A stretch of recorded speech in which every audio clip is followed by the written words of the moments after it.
Good morning, y'all. So, we did finish my bike yesterday. I couldn't really record it, but it runs pretty alright. It's extremely loud, so we are going to have to order a new exhaust. And this is our temporary fuel tank for now.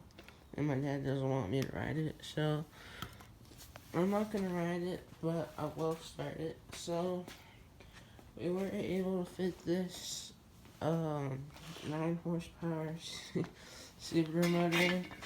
We just had to